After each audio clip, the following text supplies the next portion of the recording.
And here I am. Okay, so let me see where you are. What's up, everybody? Let me see if I can get him on here. All right, Brad. So invite. Hold on, everybody. Fuck.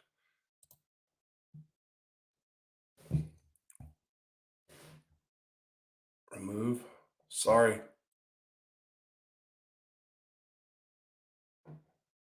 Brad, you got a link?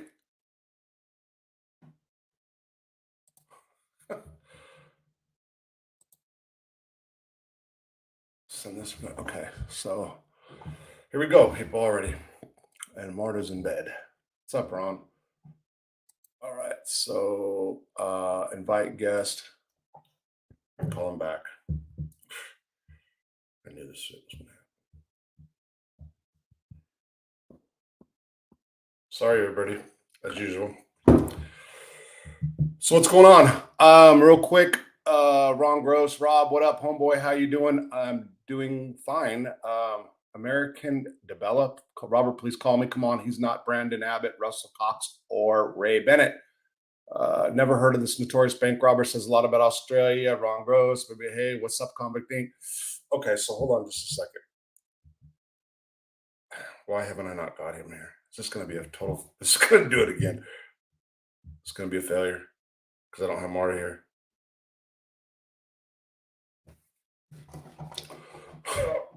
So you're not on, right? No, but actually, I just seen a thing where I've got to press enter, so I'll go back and press enter. Press enter, yeah, do that. Yeah.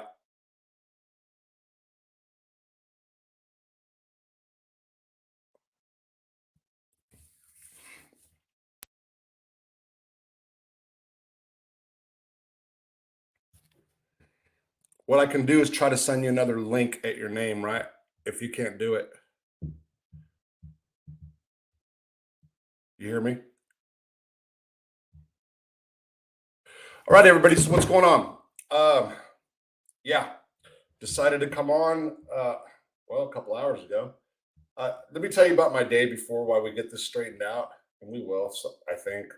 I went to go shoot some videos tonight for tomorrow, and the videos were one of them was a church nearby, where in the 1800s, a 15-year-old pregnant girl. There you are.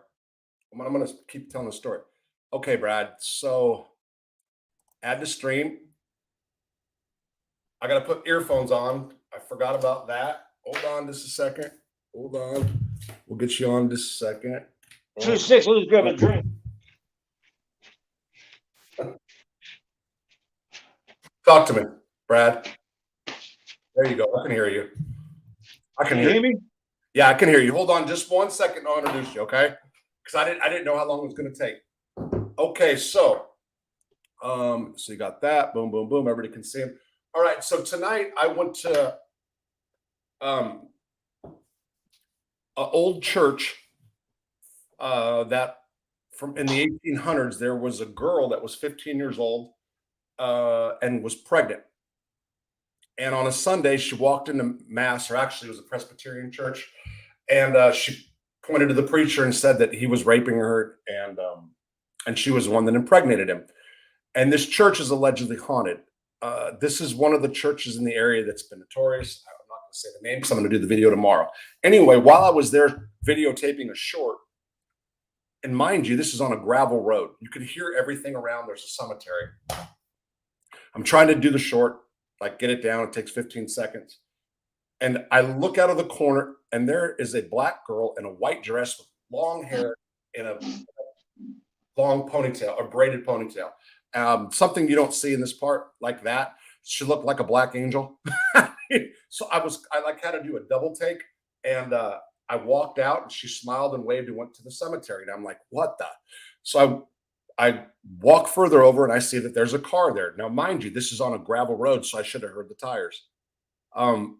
When I went over there was a white guy sitting in the front seat, and he said, "Hey, brother, have you heard about Jesus Christ?" Right? So I say this for this reason. I have said, I think it was on Angel's show or on my last live, that I'm getting pounded with what I would call holy rollers, of people asking me if I have accepted Christ into my life. I'm just relentless, like at least 3 times a week. And it's just like I just can't believe this. I can't believe it's happening. It's just it's mind blowing. I wasn't able to do the video because I talked to these people for like an hour and a half. Really, really nice people. And I'm going to do it tomorrow. I'm going to go back there, and then I'm going to go out to an old abandoned cemetery, which has trees growing through graves. I mean, it's remarkable. It's private property. It's in the mountains. It's alleged to have been the first Masonic cemetery in the area. We'll see. Anyway, I was going to bring that up because I was going to talk about my day. I thought Ron was going to, I thought Brad was going to take a little longer. I thought we were going to have to do another link. Anyway, Brad, how are you doing? I'm good, Rob. How are you, mate? I'm doing good. And we've been talking about having you on the show for a long time, and I'm glad you're finally here. So for those of you that don't know, Brad Nicolaides, right? That's it. Okay. Brad Nicolaides is somebody who served 28 years on and off in Western Australian prisons. Am I right? Yeah. Where specifically? What state or where? In Perth, I was virtually in every jail in West Australia. Started off in Fremantle Prison. That was built by the convicts, and they closed that in '91. And then, because I first came in '85, and then they built a brand new maximum there called Casuarina. They've done docos about it and that. And every other prison, I don't know, they do this thing. I think you Americans call it diesel therapy. Right. When they move you around from place to place. Yeah, when they don't like you. Yeah. Okay, so we'll get there, but I want to first start with your background. Okay, so tell me about your childhood. You got brothers and sisters too? I mean, your parents. Give me the background. Yeah, my parents divorced when I was young, when I was about 7. Okay. And then my mother remarried, and it was a back and forth thing, Sure. And then when I was about 16, 17, I started meeting these people who became friends and that. And then I got into a card game with some I don't know, I suppose you'd call them organised crime figures. Okay. And, Okay. I was only 18, and I got taken to the cleaners, and they borrowed me money. Right. And then on my word, and that's what started me off robbing banks. Okay. So so real quick, so for people that don't know, is there organized crime in Australia? Allegedly, whatever you want to put it, whatever. A lot of Americans don't. A lot of Americans do not know about this. Yeah. Where I'm now in Sydney, at the moment, there's a big war going on. Okay. Between these two Lebanese families, and there's been about 13, 14 bodies dropped in the last 18 months. So, in the last 18 months, there's a war between. So the Lebanese families. That's the. So there's no Italians or Chinese or like that big families.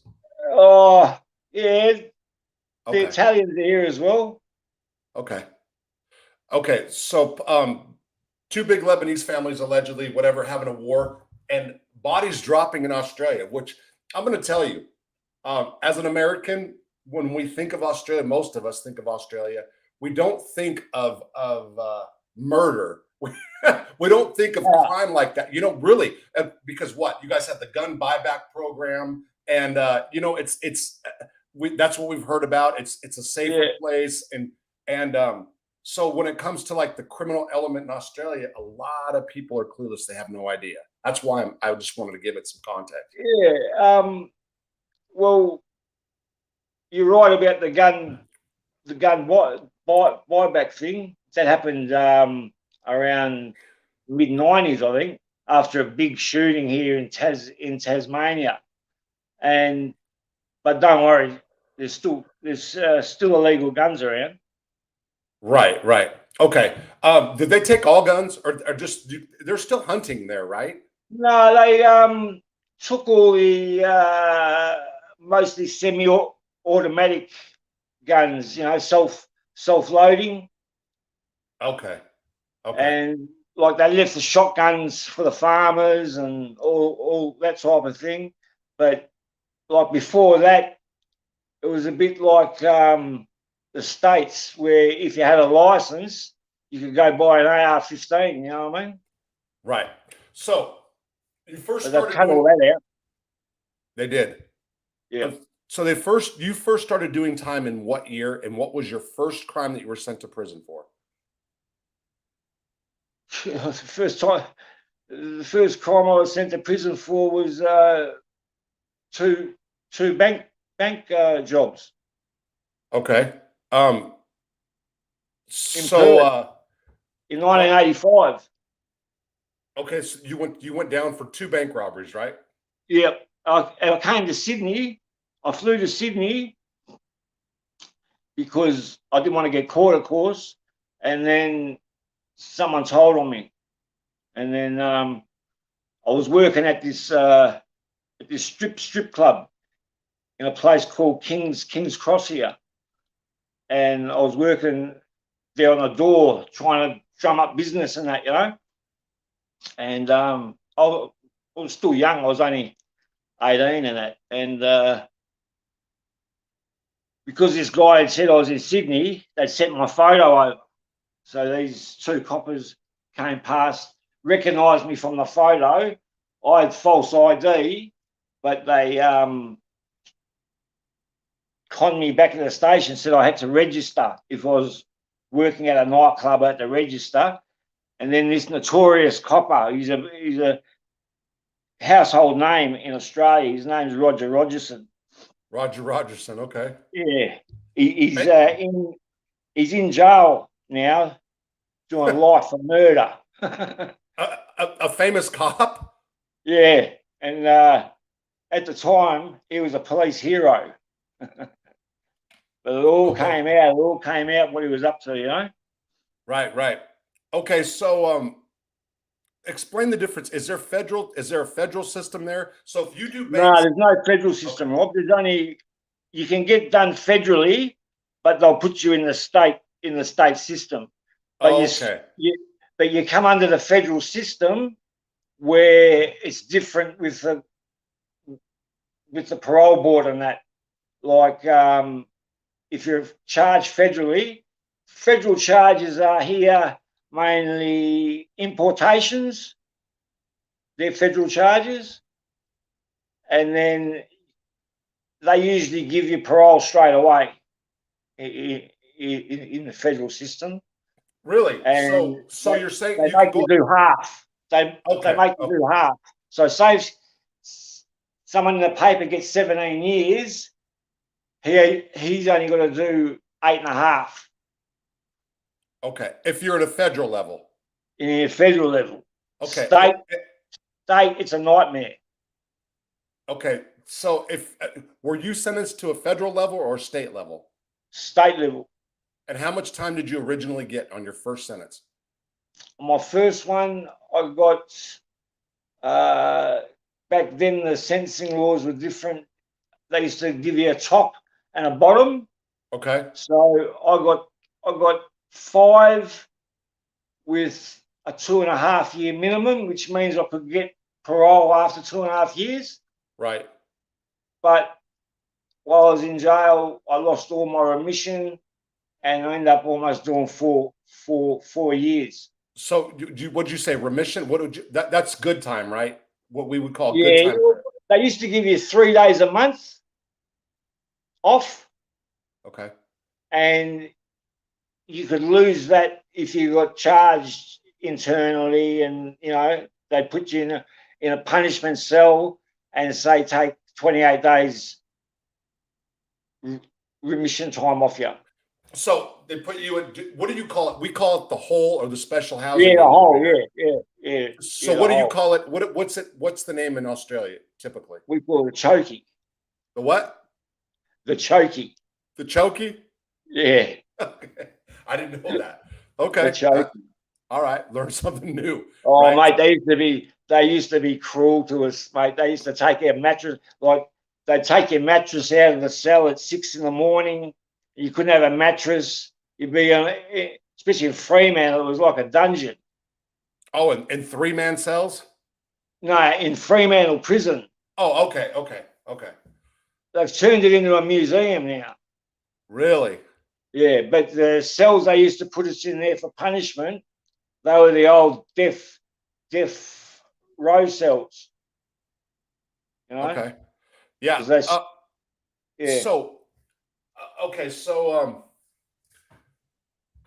what is prison time? Okay, so in the United States, we have 50 states, of course, and each state system is a lot different. Okay, and then this federal system, it's totally different. So, for example, in California, when I did time, there was lots of gang activity. You automatically based on where you're from or where you caught your crime, the staff at the county level places you in holding cells. So, for example, I was from San Pedro, which is called the harbor area. So I was automatically placed with people from the harbor area. And then when I go into the state correctional system, people from that area are looking for me, like who's my homeboy from the harbor area and so forth. Can you explain, just so people know, I want to give people context, what it's like as far as the culture? I'm sure it's different in prisons or different in states, but what you can explain. Okay. The system here in Sydney compared to the system in Western Australia, completely different. Okay. And there's 7 states in Australia. They're all different systems. Okay. Now, the Sydney system, you're separated by race. You are. Okay. Yeah. They have racial yards at Goulburn, and that's where they have the Supermaxes as well. And in one yard they'll have all the lebos, and then in another yard they'll have white people. In another yard they'll have Kooris. In Western Australia, completely different. Everyone's in together, but the system's changed there. There's a lot of gang activity now, whereas before it was more the Crims ran things, but there's a lot of outlaw motorcycle gang stuff now. Right. So I was lucky. I just beat it out. They've changed the system now. Like in the jails there, come 4 o'clock in the afternoon, if you're mainstream, the gates are open and you can go to rec. The whole jail could go to rec. And you can go out in the Oval, you can go to the gym, you can walk around, talk to your mates from different units. Now, mate, it's all different. You don't get to see anyone in another unit unless they're in the same unit as you, because they've had to separate everyone. So did they shut or screen the yards off so that everybody's separated? Yeah. It's all called barrier management now. Everyone's behind barriers. Okay. You know what I mean? So, and this was a response to what? Are you guys following the American model, or what happened that caused this? What happened was the outlaw motorcycle gangs. Like around they started sort of coming to the fore in the prisons around the mid-90s, and slowly they've got bigger and bigger, and the dynamic of an outlaw bikie has sort of changed. Like before, they used to be into bikes and you know what I mean, pretty rough looking blokes, and you know what I mean, Right. they go on their runs. Right. Now, Rob, they've changed the law. That it's you won't believe this, but they've changed the law now in Western Australia, where these bikie clubs are not allowed to wear their insignias. If they got tattoos of their bikie gang affiliations on them, even 1%, even the 1% sign as tattoos, they have to cover them up with makeup or Wow. otherwise you get 5 years prison. 5 years prison. These laws have just come in. Okay. Now, Wait. Let me get this straight. So they can't wear what's called a patch or insignia, no, right? not in Okay. public. So not in public. So not on a bike run or nothing. No. Okay. And so I was friends with some well, the national president for the outlaw motorcycle club, the Outlaws. Okay. And he frequently got mail from Australia. We got chapters here. We got they chapters here. Right. They have a chapter there. I don't know about the Hells Angels. I don't recall that. They're here. Okay. But I knew the Outlaws did. And you guys call them bikies, right? Yeah. Okay. We call them bikers, so bikies. Okay. So if anybody wants to, if anybody catches that. So, okay. So that was the first, what really kind of gang activity in your prison systems? Would you say? Is that accurate? Before that, there was, you know, the Italians have got the, you know, there were people mixed up with them and that, but it was all low key. You know what I mean? Okay. Now, because of the, I don't know, because of the nature of the beast with these bike clubs, they're in your face. You know what I mean? Everyone knows who they are. You know what I mean? Because they have the tattoos and sure, all that type of thing. Before that, everything was under the radar. So you know what I mean? it amazes me that they passed laws that people, so no 1% tattoos. No, mate, you don't know the half of it. Now, I'm glad I got out because I didn't have no parole on my last big lagging. Okay. I did 12 years straight, and I got out from that one in 2014. And then I just beat it out because now they can keep you. If they think you're a serious criminal, they can go back and just before you're getting out, when you finish your full time, not parole, when you've done your full time, they can take you to the Supreme Court, declare you a serious offender, and keep you in jail. Okay. Keep you in jail indefinitely. So this is what you're talking about. It's called civil commitment, right? No, I don't know. I've never heard that one. Okay, so here's how it works, and this is so I was a law library clerk in different prison systems, and I was on a yard, Butner 1, that had a lot of sex offenders. Okay, you've heard this before, and they had sex offender. They implemented a law called the Adam Walsh Act. Adam Walsh was a kid. If you ever seen America's Most Wanted, his father, John Walsh, was the host of the show. But the reason he started that is because his son Adam was at a mall and a predator abducted him when the mom wasn't looking or whatever, and they found the kid years later, but he had been molested, raped, whatever. And the father, 30, 40 years later, has a law passed in the kid's name. It's called the Adam Walsh Act.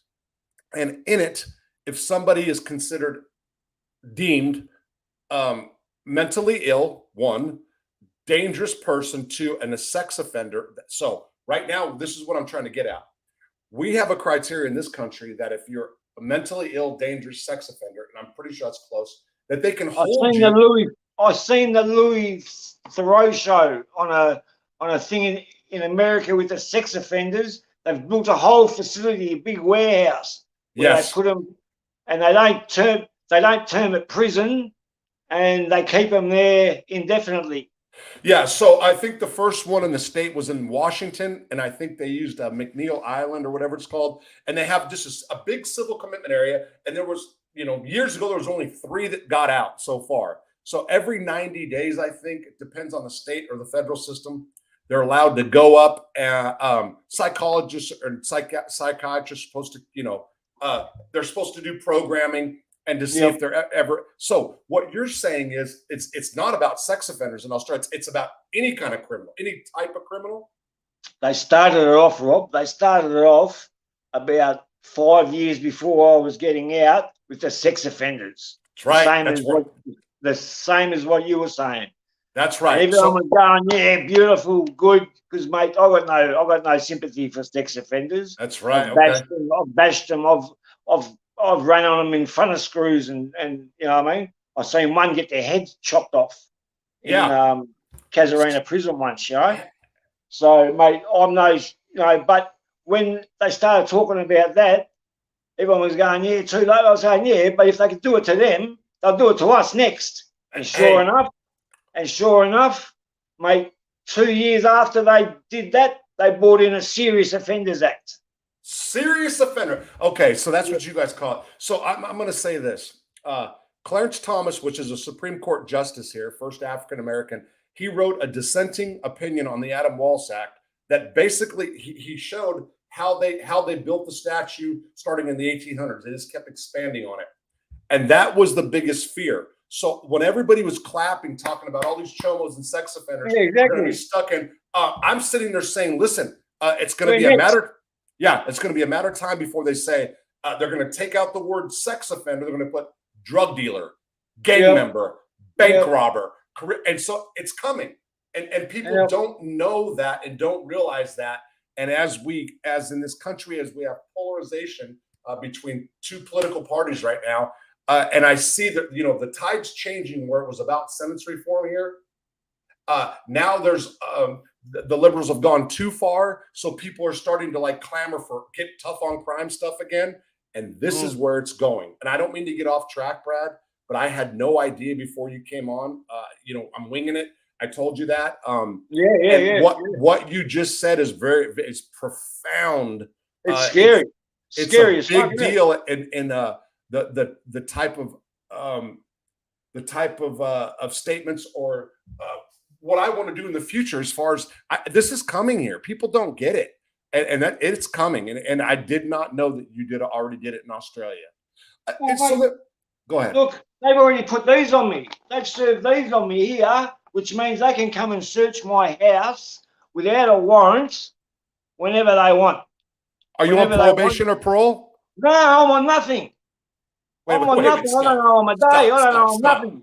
So even after you're done with your incarceration and probation and parole, I'm in a different state. I'm in a different fucking state. I've never done nothing wrong in this state. Oh, that's crazy. And because of my history with guns and all that type of thing in Western Australia, they've got a thing over here called the Firearm Prohibition Act. That's it there. All right. I'll send you a copy of it. Okay, yeah. Let me hold on. So, let me make sure I can do this right. Okay, so I don't want to add a stream. Marta showed me how to do this now. So if I go over here and I'm sorry. So Firearms Prohibition Act. Here we go. Yep. I'll read this out to you, Rob. Go ahead. As a delegate of the Commissioner of Police, we have formed the opinion for reasons there it is that we set out in Schedule 1 that you are not fit in the public interest to have possession of a firearm parts, ammunition, and anything to do with a firearm. Right now, and then they've gone and put all my record in there, and that's in West Australia. And then let's just say I have the right police powers to a person who is subject to a firearms prohibition order. A police officer may exercise the following powers as reasonably I can't see. Okay, but maybe put the light on. give me 2 seconds. I'll turn the light on. Sure, no problem, no problem. I'm trying to see here. I'm just trying to get used to doing this. She taught me how to do it earlier. Possessed with the weapon. Okay, that's your okay, I got your criminal history here. All right. A police officer may exercise the following powers as reasonably required for the purposes of determining whether you have committed an offence. He can detain you, enter any premises occupied by you or under your control or management, stop and detain any vehicle, vessel or aircraft occupied by you under your control or management, and conduct a search of you, the premises, vehicle, vessel or aircraft, for any firearms parts or ammunition. So they can search you anytime. So this happened in 1996? No, this has only just happened. Okay, so it says a firearm prohibition order under section of the Firearms Act of 1996. The same paper? Okay. Yeah. Okay. Oh, signed in. Okay, signed. This is December. This is 2019.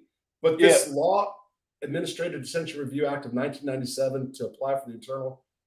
Man, this is. Hey, Rob, and if they don't hit me with that one, they've got a weapons prohibition order, so I can't even have a pocket knife. Okay. I get 5 years jail. I get 5 years jail if I get done with a pocket knife. Oh, wow. Mate. Okay. Wow. So the laws over there are like super tough. I was under the understanding, I guess, that Australian laws, they kind of follow the American model. That's not true. You guys are before. You guys are doing get tough on crime before Americans. Well, there's no, Rob, you're protected by a Bill of Rights. You know, you've got the amendments, you know, the second, first. Yes. We haven't got nothing like that, mate. If they don't like you, if they think you're doing something and they'll change the law just to get you. They've changed the law on me over a trial because I had an aborted trial. Then they changed the whole law of Western Australia because they thought I'd done shenanigans with the jury. Okay. They changed it to now they can get a verdict off 10 jurors instead of having 12. Really? So now it's just 10. Okay. We can take one off 10. Okay. Wow. Yeah. So this is probably should. And it doesn't have to be majority. It doesn't have to be majority. I mean, it doesn't have to be not majority, unanimous. Unanimous, sure. So yeah, I got it. So it's 10 or more, and that's in Western Australia, right? It's different in each state. Yep. Different in each state. Okay. So I think I've got your. Did you send me your list of crimes? Is that what is that was the second document you sent me? Do you know? No. These documents. That's just got my well, here, let me put it up. Let me put it up here, for example. Okay. So add to stream. Hopefully. Okay. So look, yeah, that's my record. This is your total record, right? Yeah. So possessed a prohibited weapon, and this is that's 2015. Okay, so that was for a gun. That was for a gun. Yeah. Okay, so I'm gonna go. So that starts at the bottom, really. Oh, that's what you were talking about. Robbery while armed, whilst armed. That's Perth Supreme Court. An unauthorized use of a motor vehicle, right? That's the first case. Yeah. Okay. Firearm possessed, no license. That's the second one. Yep. Okay. Third one, same thing. Robbery while armed. This is a 1992. 3 years, 10 months. How much time did you do on that? On the 91 one? Yeah, 92. It says 90. No, I came in. That's when I got sentenced, but I actually came in 91. Gotcha. April 91, and I got out. That was the only time I ever got work release. I got out in 95. Okay. So going armed so as to cause fear. What does that mean? 2003. Oh yeah, 2003. That's when they charged me for a shooting outside a nightclub in the nightclub district in Perth, in Northbridge. And what happened? They alleged that after I shot the bloke, 3 coppers seen it and yelled out, "You're under arrest," and that, but they didn't pull their guns out. And allegedly, I've lined them up and put them down on the ground. Because I got convicted of this. I got convicted of this first, and then did the time and won the appeal. Got the conviction quashed. So I've got to be careful how I talk about it. Okay, sure. So, going arms. Okay, so robbery. So that's what that was part of. Okay, so and so in 1997 it says you got robbery while armed. That's in Perth Supreme Court. 6 Yep. years, 2.6 years in position. So how much time did you do on that sentence altogether? 6 years. You did 6. You did 6 on Yep. the okay. Unlawful wandering with intent, bodily harm. That's in 2003. What does that mean? Unlawful wounding with intent. Wounding. Okay. I'm sorry. Yeah. Okay. What happened? What was the deal? See, that shouldn't even be on there because Okay. I won that on appeal. Okay. I got that conviction quashed. So what did they say you did before you got it crushed? They said I shot the bloke outside the nightclub. Okay. Okay. I got you. Firearm silencer. Whoa. Possessing. Yeah. So then, when they arrested me, when they finally, oh mate, they come hard, they come strong. You know, with the blokes with the machine guns and their helmets, and they call them in Perth. They call them the TRG, Tactical Response Group. Okay. They come like terrorists. Okay. Yeah. All right. And when they got me, they got this girl, they got this Sheila to set me up, and they got me at this deli, and I had a 9mm in a shoulder holster, and a silencer in the car. Okay. Okay. So people that don't know, Sheila's a girl. Means girl. I know that. So so you got aggravated armed robbery in 2006, right? In 2006, yeah, that was from the hotel robbery at the Bayswater. Okay, so what was that about? just so people understand. Oh mate, do you want the long story or the short story? Whatever, we're good. Well, I was in a position where I didn't really need to have to do these type of things, and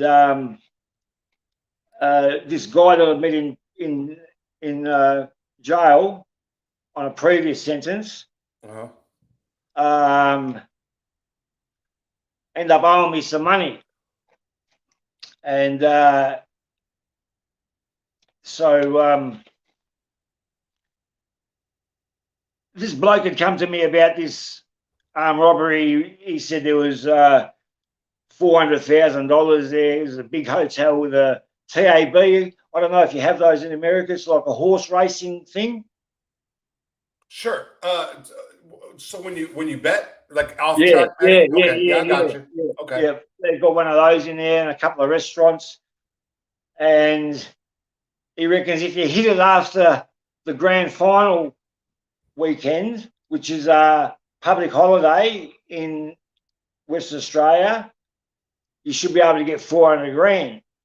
I wasn't really interested in it, but then this bloke owed me money. I thought, well, that's a good way of him paying me back.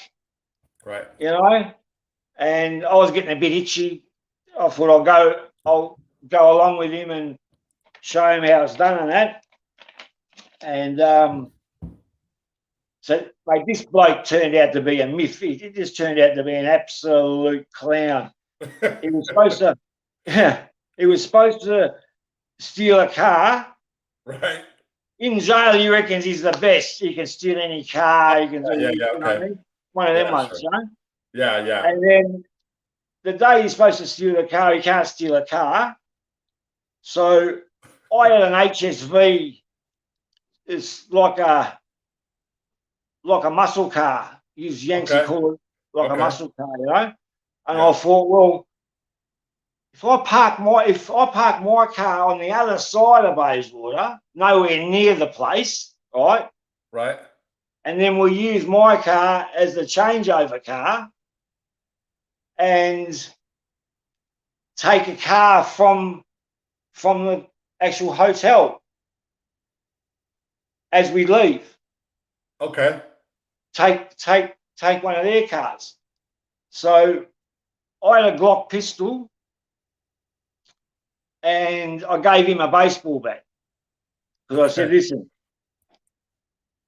because he goes, where's my gun? And I said, no, mate, listen, I'll give you a baseball bat because I don't want to have to use the gun because it makes it more serious.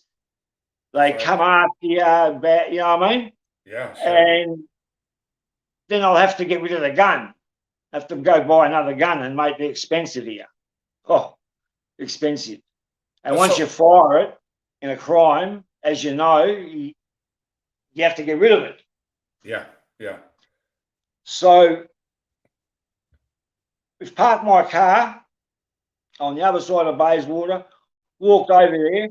It's just on closing time. And we've got balaclavas on and that. And we've burst in there. And I told this bloke, I said, if anyone comes near me or doesn't do what I say, hit him with the bat. Right. Hit him with the bat straight away so they know we're serious. And then I don't got to fire the gun. I don't got to use the gun. Right. Yep, right. He reckons, yep. So we burst in there and there's still some blokes playing pool and some blokes playing darts and that. And everyone get on the ground, blah, blah, blah. Well, there's this bikie looking bloke at the bar. He's picked up a bar stool and come walking towards me, saying, get out of here. So I've gone to this bloke, I've gone to the bloke with the boat, whack him. And he's just Frozen. He just froze like a deer in the headlights. Right. You know what I mean? So Yeah. this bloke's getting closer to me. So I point the gun at him. I said, mate, you take another step and I'll plug you, you know? And he took another step, so I've just let off a shot at his foot, you know? And he just went to water, started crying. Those guys, where's the manager? And they've just give the manager straight up then, you know what I mean? Yeah. They grabbed him, took him in the office and made him open a safe and that. And I told this dickhead to clear the safe out. And he's cleared the safe out. We end up taking his car. We end up taking the manager's car and took it to my car, changed over. And this dickhead, I told him, you know those gloves? Latex gloves? Surgical gloves? Okay, yeah. Surgical gloves? Surgical, yeah. Latex. I told him, I said, listen, don't take the gloves off until we're in my car. Leave them on. He takes the fucking gloves off in the manager's car, but it busts a tip, leaves a tip in the fucking car, and they've got his DNA on it. Do you know what I mean? Yeah, sure. And then we're in jail, mate, long story short, we're in jail and all that, and I'm saying, mate, they got your DNA. Put your hand up. They've got nothing on me. Do you know what I mean? Yeah. All they got on me is words, just fresh air, nothing. Sure. You know what I mean? And he gave you up? Mate, at the end of the day, I ended up escaping with this bloke and everything because I escaped in 2004. Yeah, I'm gonna get back to those soon. Yeah, go ahead. 8 other blokes with me. And then this bloke turns around and gets his sentence, gets severed from me after we've been found guilty on the third trial. It took the 2 aborted trials and they convicted us on the third trial. He's got severed from me, gone back into the court, snuck back into the court to get sentenced. His lawyer goes, "Oh, Your Honour, he was under duress. He was under duress. He owed the big bad man money for drugs." And the big bad man has sent. He didn't want to do it, Your Honour. My client didn't want to have any part of it, and but then the big bad man sent over some thugs to his mother's place and gave his mother a hiding, and that's when he decided to do it to protect his family, Your Honour. So what did he get? Fuck, mate. He ended up doing 3 years. I did 12 and he did 3. Okay, so that's a good segue to ask about informants or snitches or jimmies in your prison system. The dog. Oh, that's right, the dogs. Do they have it bad? Is it normal? What is the deal with that? Mate, nowadays nowadays there's no honour. The jails are infested with bloody informants. That's right. You know what I mean? So it's the same shit Like here. in jail, Go ahead. Say it again. you meet a bloke in jail, you think he's a good style of a bloke, and you think, oh yeah, and then you meet him outside, it's a completely different story. Because what people don't realise is when you're in jail, you see people at their best. You see people at their best. They're getting fed every day. They don't got to pay for their bed. You know what I mean? They're doing a bit of training. But outside, they can't hold it together. And they're just fucking dogs. So not everyone. No, there's a misconception about even people that what's up, Chucky? I see you there, by the way.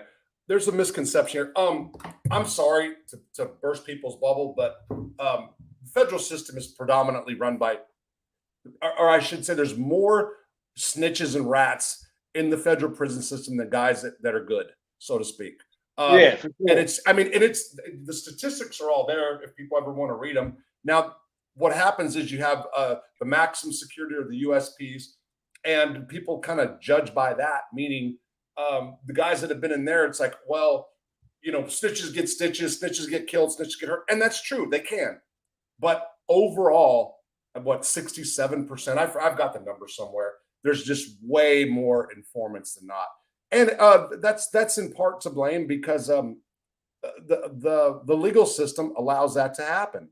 They don't care about crime; they care about statistics. That's all it comes down to.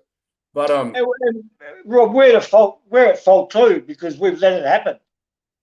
Yeah, you're right, Brad. You know what I mean? When I first started doing prison, mate, there was honour. Back in the 80s, there was honour. You know what I mean? We all looked out for each other. You know what I mean? The sex offenders were separated. Yeah, and you're right. So I mean I'm just as guilty in that as anybody else too, and I mean that because you know, after I met Marta, I hate to say that. It's like you know, I turn a blind eye. So if I was a unit rep or white rep or whatever you want to call it, you know, I knew some guys. I knew in my heart, you know, that they were no good, and they kind of got passes. You know what I mean? Because I didn't want to have to deal with. I didn't want to have to deal with the drama because if I did it, then I'd get caught. If I said something, then the person who I said would tell on me. You know what I mean? You get sick of going sitting in the hole. You get sick of going sitting in the hole for police and shit, and then no one out there does anything about it, and you're the one sitting in the hole. And worse yet, well, I don't know about your culture as far as pop culture, but we have here, there are people that glamorize people that snitch. T.I. is a big rapper down here. And when I was in prison, like this guy got a suspended sentence for crimes that carried a 30-year mandatory minimum. And nobody gave a fuck. You know, there's rappers, and in prison, nobody cared because he was that guy. He was out there making the money and, you know, and it's just over and over. It's cultural stuff. But I mean, you know, it's just it's weird to hear that it's like And now that. with this Suboxone, mate, this Suboxone is just infested through the jails, the subbies. You know what I mean? Yes. They sell that for like $400 a strip, I think, and then it goes for even more. Okay, so you in Australia, I know this for a fact, had okay, so now we're talking about drugs in prison. So let's talk about Suboxone. So you had Suboxone in your system long before we had it in ours. And I believe that's something to do with the pharmaceutical companies, for example. It started off here. I come back in 2002, and it was in Yes. the jails then.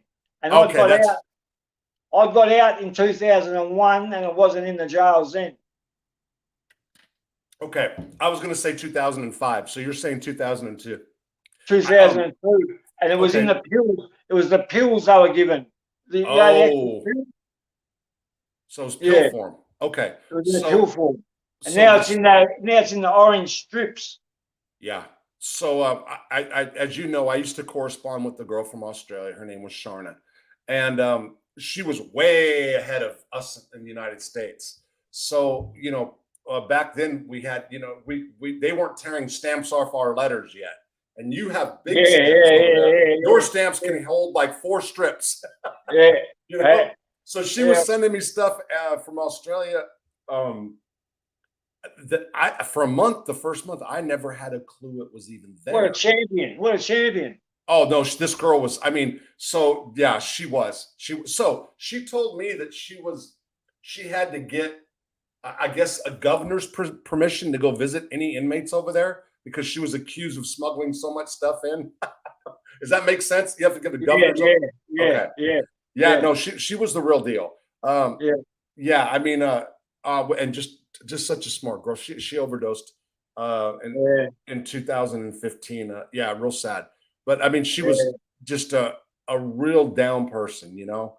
I've And then lost not so just many. because, yeah, not just because she did that, but the girl was absolutely brilliant, meaning a smart girl. She just, you Yeah. know, she's Yeah. she would tell you she's a junkie. You know, had it under control at times, and then yeah, then and ended up moving from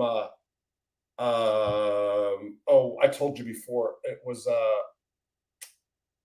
on the, I guess it'd be on the eastern. So Sydney's on the west. Sydney's on the east. Okay, what's New Queensland? New Queensland. Queensland's north. What about, is there New Queensland? No, no New Queensland, only Queensland. There's Tewantin. She lived in a place called Tewantin. That was in Queensland. New South Wales. New South Wales. That's what it was. That's what it was. I'm sorry. Yeah. That's the state. That's the state, and Sydney's the capital of New South Wales. Okay. Okay. So she ended up moving back to the state she was from. Not Sydney. What's the other one? Queensland. So Brisbane was the state she was staying in. Where's that? Where's Brisbane? Brisbane's the capital. Brisbane's the capital. Queensland's the state. Okay. So Brisbane. So she was right outside of Brisbane, and then she went back home, which was not Sydney. What's the other one that's a very big, very popular? Not Sydney. What's another big capital? Melbourne. Big city? Melbourne. Melbourne. Thank you. Thank you. And she moved back to Melbourne, and first shot, she died when she got back home. Yeah, that's what happened to her. Yeah. She died when you were still in jail. Yeah, yeah, and yeah, her 17-year-old daughter found her. Yeah, it was just tragic, you know. Sorry for your loss, mate. Yeah, no, it was that was the first person, you know, and I never met this girl face to face, but you know, we were close, and it wasn't just like dope things. You know, I really, you know, I cared a lot about her, and it was That's just, what the Aussies are like, mate. They're the champions. They're soldiers. Yeah, I was just total. I just could not believe it when, as a matter of fact, Marta was the first one to tell me. You know, she said that she read something, and I was just wow. Anyway, let's get back to this. So, you sent me stuff, and Marta didn't put this on the screen, so I gotta. What was the article about the big escape? What did it start off with? What was the headline? I think there's a copper. I think there's a I think there's a picture of a copper, and he's holding a shotgun. Okay, so let me see. Oh man, my phone. Please don't do this to me. So before Marta went to bed, she put this all from and I can't get my She phone. sounds like she's a champion, mate. You've done well with her. Yeah, yeah, I have. I know that, and I know really. I'm very fortunate. Oh, there's the cop. I am a good girl. We're from two different worlds. That's it. She's what I need. What I mean, she's just a real great person. Um, Yeah, we have the age difference, and we have a lot. she's a rock. She's a rock. I can see. She is, and she can sink me too. And I don't mean that. I'm saying she's tough. Hey, Yeah. so for real, no bullshit. But she's it's like she's like the tough love character. You know what I mean? That's what blokes like us need, mate. That's what blokes like us need. Absolutely, absolutely. Save me for myself, right? Yeah, exactly. Okay, Exactly. so Nicolaides is Hunt's top target. Is that the article? Or no? Yeah, I think that's the one when I escaped. One of the ones when I escaped. Okay, so tell me exactly how many times have you escaped? Oh, the first one was in 1988, but that was like a walkout. That was like it was my 21st birthday, Okay, and it was a minimum security okay, at Carnet. It was called Carnet Prison Farm, okay. and had some friends drive up and drop some bottles of alcohol out in the bush and that. So we were celebrating my birthday and got put on the breathalyzer Yeah. by the officers and that, Mhm. And then they didn't have a hole there. They didn't have a hole, so they just said, "Go back to your rooms, and you will be getting taken back to a maximum jail first thing in the morning." Right. And that was the wrong thing to say to me on my 21st birthday. Right. So Right. me and three others took off, and then stayed out for about 3 weeks. Just had a party, and then come back and then got out in '89. But one of my mates that escaped with me, he ended up in some big trouble. He ended up robbing banks while he was on the run and ended up with more time. So they sent him straight back to Fremantle prison. Then he's tried to escape from Fremantle by grabbing the rubbish truck. You know those big rubbish trucks? Yeah, garbage trucks. Yeah. And tried to push it through the front gate. Actually pushed it through the front gate, got out, but they had the riot squad. The actual the truck was that damaged that he couldn't take off in it once he got out. You know what I mean? Right. So I just did some. I'm just scrolling through, and I think is it really one of the biggest territories? I think they're talking about Australia. Ask him about Walkabout Creek. Does that mean anything to you? Walkabout Creek. Yeah. So maybe they're talking about something else. I don't know yet. I was Evan, nice guy, Bryant. Maybe they're not talking about Australia. I wasn't sure. You aren't missing anything, honestly. You're like, okay, good night, everyone. Need to get some rest. Rob, glad you're back. This isn't a few buddies out there. Rob, glad you're back. Rob, one rat's out there. Government knows the rat will be back. They know the court. Okay. Agrip. It depends on where you are in the country. Year round, you'll never get that anywhere. Oh, he's in Canada. I'm sorry. Okay, so they're talking about something different. I thought this was one of the Australian guys that follows me. Americans should start using the word bloke. Shane Hall. Same here. I wish we had it like that. I'd smoke that all. Okay. So you did a walk away with the escape, right? So that was the first one in 1988. Okay. And then in 2002, actually, there's a guy, he's back in America now. He did a heap of time with me called Roger Reeves. Roger Roves? Roger Reeves. Okay. Roger Reeves. Okay. He's on YouTube there. He's done interviews with what's that one where the big interviewer? He does all the famous cooperators and that as well. You know. The black guy? No, Bet David. Bet David. I'm not sure. I'm really not. He did that Sammy the Bulls one when he first got out of jail. Okay. The big interview. He's been on that. This bloke was. They made a movie about this other bloke that he was mixed up with. It's called American Made. Right. That the Mexican. Yeah. American Made was about the what's his name? Flying the planes with Flying the plane. Well, he worked for Roger. He worked for Roger. And then Roger got caught in 2002 here in West Australia with about a ton of cocaine in a yacht just off the coast of WA. And anyway, a funny story. Around 202, 203, I've met him at Hakea Prison. And he's come up to me and he goes, "Oh, I hear," and because he's from the deep south, I think Alabama or something there. Yeah. So he talks with a real deep southern accent. Yeah. And he goes, "Oh, I heard you're the dude to talk to about escapes." And I'm taken back, you know, because it's a bit strange when people that you don't know come up to you, especially in prison, and start talking to you about escapes. Sure. And that was Roger's big problem. That's why he ended up doing a lot of time in the shoe because of his mouth, you know what I mean? Yeah. And he goes, "Oh,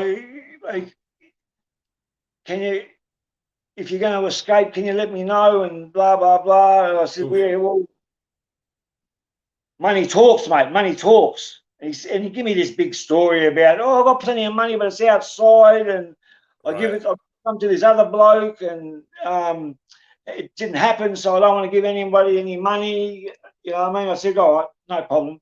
Right. And then about the next year, they ended up grabbing him and throwing him in the special handling unit, which is like a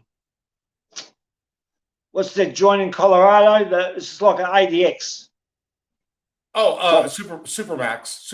Yeah. Right. Yeah. Like a jail, like a prison inside a prison, you know? Right. Chucked him in there because he was talking shit to someone and got back to the screws that he was talking about escapes and that, and because of his history, they've just locked him straight up. Well, then I ended up doing the escape in 2004, in June 2004, and ended up taking eight other people with me from the Supreme Court in WA. And then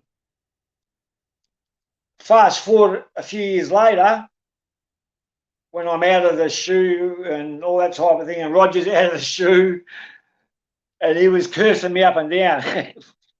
Why didn't you bring me? I didn't know you were serious.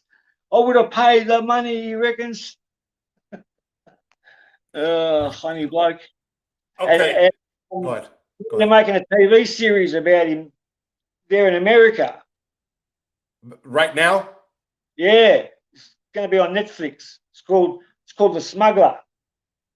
Okay, so did he do it from Brazil or something on a yacht? Is that the guy? Yeah. I know. Okay, they said he was kind of eccentric or something, or was he a heavyset guy?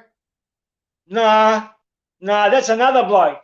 There's another bloke that flew from Brazil, but Roger, they took the yacht from, I think, Colombia, I think. Okay, yeah.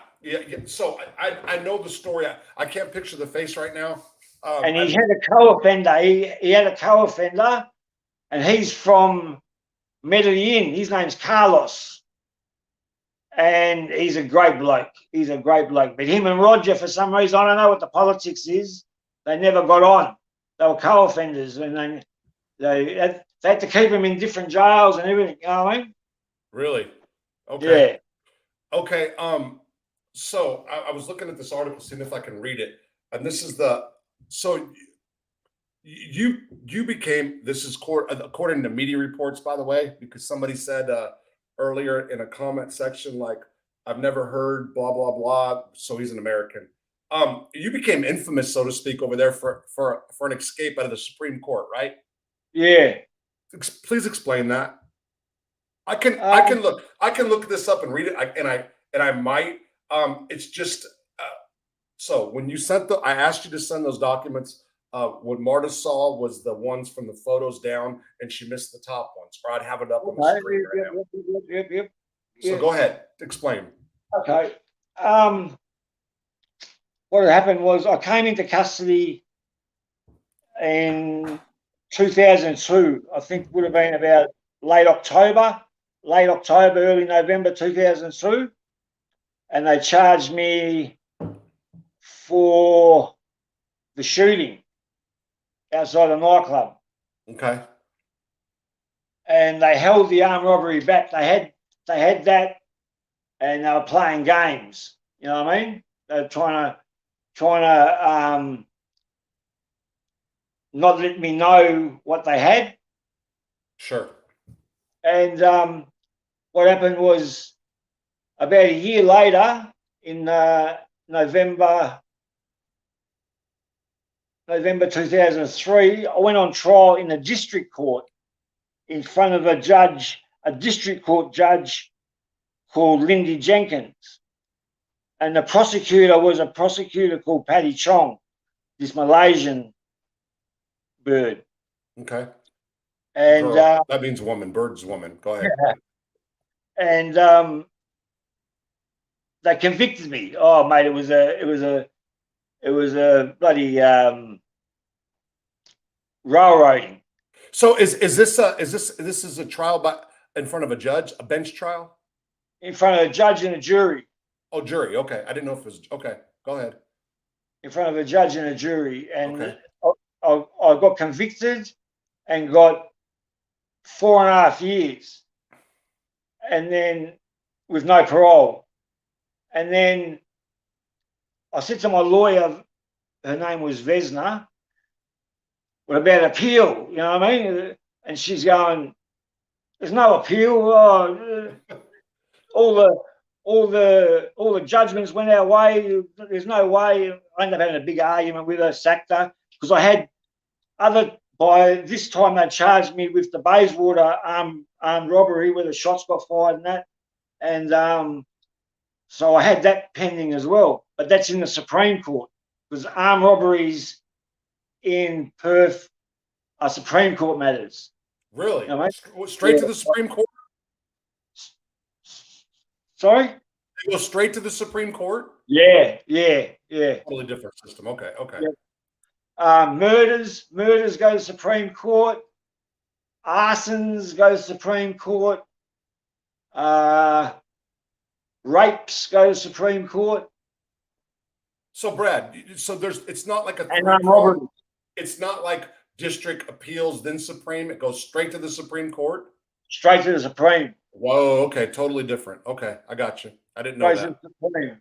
Like you work your way through. You go from the magistrate's court for the first mentions, and you can have like a preliminary hearing. Yes.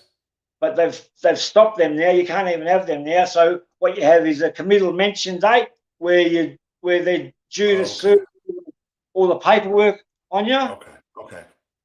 So what happened in this shooting trial was one of the fucking witnesses, one of the dogs that got up on the thing, said that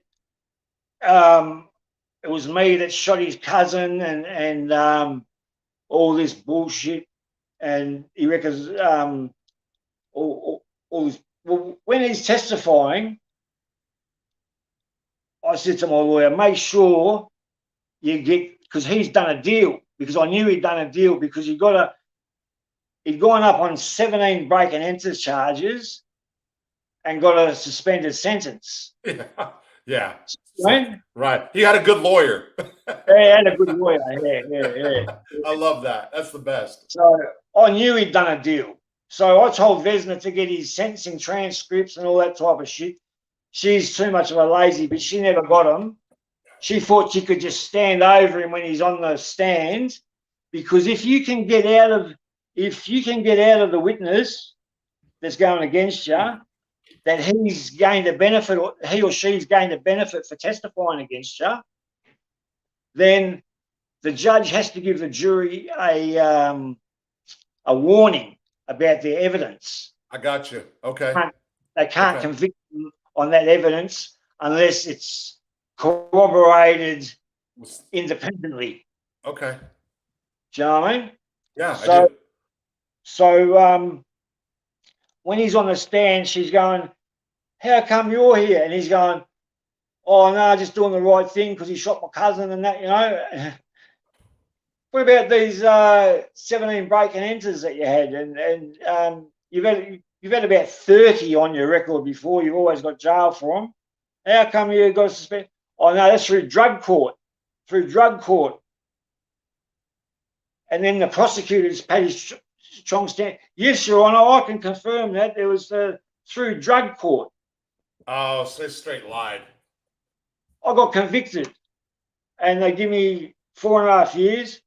So then that was in November 2003, and then March 2004, the trial come up for the Bayswater armed robbery, and we go to the Supreme Court, and I get and it's a real ancient.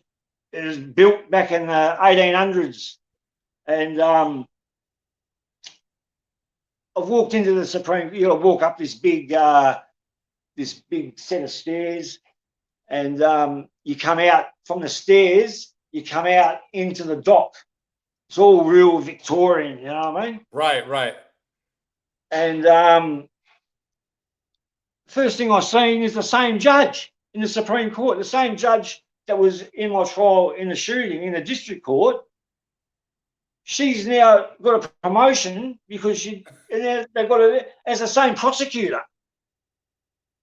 So I'm going, this is like fucking deja vu. Yeah, You know what I mean? this ain't gonna work. And I fucking walked out, mate. I even walked out on him, you know. And then the lawyer called me to come back and that. And then, so we had the trial. And in this trial, they used the same fucking witnesses, Rob, from the shooting. Right. They used this same bloke again that said that he got the discount through the drug court. Yeah. And this time, it worked in my favour that it was the same judge and the prosecutor, because this time I've got a good lawyer, and he's got and he said, "So how come you got?" "Oh, because I'm testifying against Brad Nicolaides. That's why I got the suspended sentence," you know. And I just stood up straight away. I said, "Hey, you were the judge at the last trial when he said and the prosecutor was in on it." And so the judge said, "Yes, Miss Chong, I recall that." You know what I mean? It was, oh, mate, so corrupt, eh? So that's how they caught him. They caught him up now saying that it was a suspended sentence because he was testifying against you. Contradicting what he said prior. Exactly. So that means I missed out on being able to get acquitted. I got you. Do you know what I mean? So I did the whole appeal myself, Rob, and won the appeal. Nice. I'd already did the time. By the time the sentence got quashed, the conviction got quashed, I'd already done the sentence. That's why, because I only got 8 years for the armed robbery. But because I'd already done the 4 years, that's how it turned into a 12-year sentence. Because no one gets 12 years for one armed robbery. Right. Yeah, you know what I mean? Yeah. So then what's happened? Is towards the end of that trial, we picked 16 jurors, and they all watched the trial. But then, as you know, once all the evidence has been given, they have a lottery. They pick 12 numbers out. Okay. And the other 4 go. So they've retired to deliberate on the case, and they started asking questions. And then this old lady, she's feigned a heart attack. She did. Yeah, because she didn't want any nastiness. She didn't want any nastiness. She didn't want to hear nastiness. Yeah, and she didn't realise that if she goes to hospital, under Western Australian law at that time, the jury, once they've been given the case, they aren't allowed to separate. The jury's not allowed to separate. Wait, say that one. Say that again. Once the jury had been given the case, okay, to deliberate on, they weren't allowed to separate. Oh, okay. Okay, I got you. Okay, I got it. Because she went to hospital, because she's gone to hospital, in the actual law, there was no discretion. There's no discretion for the judge to take a verdict from 11 jurors. Unless both the defence and the prosecution agreed. And of course, the defence wasn't going to agree. So that trial got aborted. Right? So I'm thinking these people are trying to crucify me. I'm going to take off. And because I was like a regular at the Supreme Court, I worked it out that if I could get hold of the keys, there's only one door that I've got to get through. Once I'm out of the cell, there's only one other door that I have to get through until I was out. Okay. So over the many times being brought back and forth to the Supreme Court, the guards there, you probably identify with this, you know, you have certain guards that really like you and they try and suck up you and they drive you mad. Yeah. Or how are you, Brad? You know what I mean? So I was thinking, I'll use this bloke for something. Yeah. So in the Supreme Court cells, because they were so ancient, they had no toilets. They had no toilets inside the cell. And sometimes you'd have 16, 17 guys there all in the one cell with no toilet, no just bottles of water, no running water. And if you wanted to go to the toilet, you had to bang on the fucking bars and they'd come, but they knew they were vulnerable. So they'd come with about 20 guards because they knew that if just 2 or something opened it, there's a lot of blokes there that outnumbered, something could happen. So whenever anybody wanted to go to the toilet, they'd come hard with about 20 guards and all stand around while they escorted you to a toilet. Well,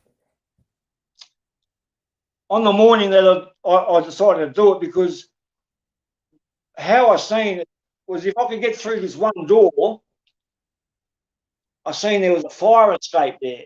And some of the admin workers at the Supreme Court, I used to see them when they'd bring us in through these perspex windows, I'd see the admin staff standing in this fire escape smoking cigarettes. Okay. So I'm thinking, get through that door, I can run straight out onto the main street, and it's right in the city. And so the day I've decided to do it, they've put us all in the cell. There was 11 of us. There was 11 of us there in the cell. 11 total? Okay. The 2 guards that put us in there, one was my mate. You know, the one who always says hello to me and that. Yeah. And then straight away, next to us, there's a protection cell. Next to us, there's a cell where they keep the people that are on protection in it. Well, virtually straight away, as soon as they put us in the cells, the courts have started, and these same two guards have come and got the protection dude and taken him to court. And I knew that if he's only going for a quick remand, the same two guards will bring him back. And I'm thinking, I hope the same two guards bring him back, because then I'll bang on the window and say I need to go to the toilet and try and con him into opening the door up with just two of them, you know? Yeah. And I put everyone there in the cell. There was a few big names there in the cell there with me, and they're going, yeah, yep. I said, well, when I do it, you all just stand up against the wall so they can't see you. And then as soon as if he gets to open the door, I'll boot the door, and then everyone just rush out and I'll grab the keys. So they're going, yep. But two of them didn't want to come. Two of them didn't want to come. So 9 of us ended up going. So these two guards have come back, and they've locked the protection dog there in his cell. Right. And I said, "Oi, Chief, I need to go to the toilet. Real bad, eh?" He goes, "Yeah, wait there, Nico. I'll just go get the rest of the boys and we'll come in." I said, "Nah, mate. No, I'm busting, mate. They wouldn't let me go to the toilet. Fuck it. I'll just have a piss here, eh?" And I started, you know what I mean? And they knew, mate. They knew I'd pull my dick out and have a piss. Because I was a nightmare. You know what I mean? Right. So he's gone, "Oh, all right then." And he's put the key in. As soon as that key's gone click, boy, I give the door a push. And he's gone back, left the keys in the door. And I said, "Just stay there and nothing will happen to you." And straight out, grabbed the keys, opened the door. We were all out, straight out onto Barrack Street. And there was a red light, Rob. There was a red light with all traffic piled up. And the first car was like over here they're called Commodores, they're Holdens, but over in America they're called General Motors. General Motors? Yeah. Okay. So I just yanked the driver out. I just yanked the driver out of the seat. Carjacking. They would call that carjacking here. Yeah. Go ahead. And then one by one we've all piled in. Right. Well, there was 9 of us that took off, but only 8 of us could fit in the car. Okay. You know what I mean? And that was at a stretch. And all these guards were starting to come running across the street, and this bloke couldn't fit in. So we've just took off. And left him. Okay. Well, just as we're taking off, I've seen him jump in the car behind us, a white Corolla, Toyota Corolla. He's jumped in from the passenger seat and tried to rip the bloke out there, but the bloke's turned on him and give him some cut punches and got him out of the car. So that's what I seen as we were taking off. So about 2 k's down the road, this Discovery 4-wheel drive comes burning up on us, flashing us lights, and I don't know who it was. And as he got close, I see it's the bloke that we left behind. He's managed to get a car and he's followed us. So I said, "Quick, pull over. Half of you get in there with him and don't follow us." So there ended up being 4 in the 4-wheel drive and 5 of us stayed inside the Commodore. And then, Okay, so how long did you last? Stay out? only lasted for 3 days. And during that 3 days, what did you do? Everything. You know what? We've never had this conversation, but I'm going to tell you. So I knew a guy that they called Happy Jack. 1966, I believe he escaped out of the Indiana Department of Corrections. I think it was Michigan City, I believe. I'm sorry, was it Indiana? Anyway, or Michigan. Yeah, I think it was Indiana. Anyway, he was out 3 days. I knew you were out 3 days, and he never hit the streets again. That was in the 60s. I met him in 1998, and he talked about those 3 days like they were, 30 years. Like Yeah, so much yeah, had happened in that time. Met a yeah, girl, fell in love, like all kinds of stuff. yeah, And yeah. he was, he was an addict. A matter of fact, he died of an overdose. Uh, but yeah, he reminisced about those 3 days a lot. So what happened with you? How he got caught? No, I mean, during that 3 days, like, what do you remember fondly, or what do you remember about those days? What happened was that night I was watching it on the news. I got to this safe house, and this mate of mine had gave me a 45 and some money and drugs, and Yeah, got a girl over and all that type of thing. sure. And then I was ringing this bloke I've known him since I was 17, and he was in a bikie gang now, and he was pretty high profile in Perth. Okay. I managed to ring him because I ended up with a phone, and he said, "Are you writing that?" And I said, "Yep." And he was going to work on getting me on a truck out of the state, because four of the blokes that got in the four-wheel drive, they got caught 3 hours later, Rob. They were only out for 3 hours. There was a big chase on the freeway, and Okay.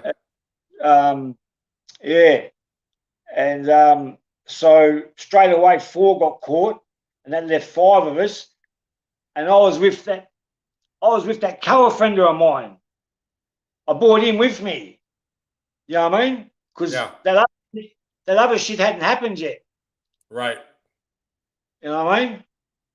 And when it come time, these other 3 blokes, they went their own way, and I wanted to go my own way. I didn't want to fucking bring this cunt with me. And then he played on my heartstrings, you know what I mean? Played on I don't know, no one, you know what I mean? So I brought him with me, and then what happened was that bikie bloke who I was ringing, The biker. Yeah. they were bugging his phone over something, over another investigation, and then my voice is turned up on it, and they've worked out who I was, you know what I mean? Yep. And then triangulated my phone. I see. Played my phone, yeah. Tracked you down. Hunted me down, mate. Yeah. I've been on the run that many times throughout my life, and mate, this last 5 years when I've been over here, it's just been, apart from them coming and serving that shit on me, you know what I mean? It's just, I'm just enjoying life, you know what I mean? So so you've been out 5 years, right? Yeah, I got out from the big one in 2014, and then they put me back in for 18 months in 2015 for traffic offences. For traffic offenses. Traffic offences. And then, so I did the 18 months on that, and then got out, and still never learned my lesson. Still a dickhead, driving around with no license and that. They pinched me another few times, and then I was supposed to get sentenced on that. And the lawyer reckons, "Oh, Brad, they're going to give you another couple of years." I said, fuck, I'm over this. I've done 28 already, you know? Yeah. And this doesn't even seem like it's a crime. You know what I mean? And they want to give you 2 years for not driving with the license. Traffic offences, mate, you know? And state, I mean, and so in real prison, not just county jail systems or anything. Yeah, real prison. So about 2 days before I was due to get sentenced, I hopped on a plane and come here. And I didn't know, Rob. I didn't know that they couldn't extradite me. You know what I mean?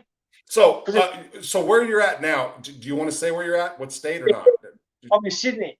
Okay, so where you're at now? If you go back to what was the state you got? Go back to West Australia. Okay, as long as you don't go back or they don't catch you, you're fine. Yeah. Wow. Okay, that's awesome. All right. Okay. But anyway, and life So goes on. what's your life like today? Better than I was 5 years ago. Okay. What I've learned is I can put up with anything. I can put up with anything. And what I've learned is you can only drive one car if you've got a license. You only live in one house. Do you know what I mean? You Yeah. don't need to be a millionaire. You don't need to be a millionaire to enjoy your freedom. Yeah. Okay. Right? Okay. Yeah, yeah, sure. So let me backtrack just a minute. So because I know there's people in this audience that are going to want to know. Uh would you consider some of the prisons you were in violent, like routinely, or things happen, or how would you describe it? When there's always violence, as you know, violence in our world is a currency. You know what I mean? Violence is a currency, and it's not about who's right and who's wrong. It's about who can fight the best. Okay. Whoever can fight the best wins the argument. Okay. Okay. So Yeah. is there would you so is there murders in your prison systems? Like Yeah, occasionally, I've seen a bloke. There's a real good friend of mine, a bloke by the name of Kevin Nolan. I was in Fremantle with him when I first come in '85. He was in Fremantle, and he looked like Ned Kelly. I don't know if you've ever heard of Ned Kelly. You ever heard of Ned Kelly? I have not. No, I have He's not. a famous bushranger here in Australia, Okay. and he's like a hero here. Really? Okay. Yeah. Anyway, this bloke had 2 kids on the outside and was doing 12 years for a few armed robs, and they closed Fremantle down, and we all moved to Casuarina. And he used to have the card tables. You know, back in the day, the jails here had people playing poker, Sure. and they'd have people that would run that, Yes. right? Like shot callers and shit, you know what I mean? Yes. Yes. And then he used to be like one of those blokes. And then what's happened is his kids, because he's in jail, his kids were outside, and they used to go and do the scouts. And this scoutmaster messed around with one of his kids. Oh. And so he was stressing out there in the jail, and always he was just consumed by it, as you would be. Sure. Sure. When you're up in jail, you can't do nothing about it. Sure. And your fucking kids just been tampered with. Yeah, sure. It was in the paper that this scoutmaster come to Casuarina, he'd just been sentenced and was in Casuarina prison. And this bloke thought he didn't have to go to protection.